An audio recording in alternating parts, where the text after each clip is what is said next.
যাদের বাচ্চারা পড়াশোনায় দুর্বল বা যারা বয়স্ক মানুষ, যাদের স্মৃতিশক্তি দুর্বল, তাদের জন্য একটা গুরুত্বপূর্ণ রেমেডি এই হলো বেলপাতা। আমরা সবাই চিনতে পারতেছেন অবশ্য, এই হলো বেলপাতা। এই বেলপাতার ভিতর থাকে অ্যান্টিঅক্সিডেন্ট এবং পলিফেনল।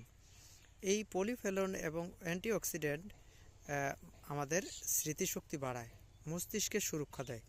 সুতরাং এই বেলপাতা যদি কেউ ঘিয়ের সাথে এই বেলপাতা শুকাইয়া গুঁড়া করেও খেতে পারেন, অথবা এই বেলপাতা ঘি দিয়ে ভাইজা তারপরেও ভাতের সাথে বা এমনিতেও খাইতে পারেন। অত্যন্ত উপকারী, মস্তিষ্কের সুরক্ষা এবং স্মৃতিশক্তি, মেধা শক্তি বৃদ্ধির জন্য বেলপাতা উপকারী।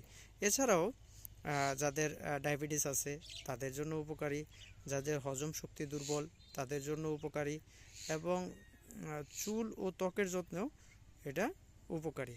বেলপাতা আমাদের গুরুত্বপূর্ণ একটা রেমেডি, ব্যবহার করে দেখতে পারেন। তবে আজকে শুধু এটাই সবচেয়ে বেশি গুরুত্ব দিয়ে বলছি, সেটা হলো মেধা ও স্মৃতিশক্তি বৃদ্ধিতে। কারণ অনেক বাচ্চারাই আছে পড়াশোনায় দুর্বল হয়, পড়াশোনা মুখস্থ হয় না, বা পড়াশোনায় অমনোযোগী হয়, তাদের জন্য এটা ব্যবহার করে দেখতে পারেন। ঘিয়ের সাথে খাওয়াইতে পারেন। ধন্যবাদ।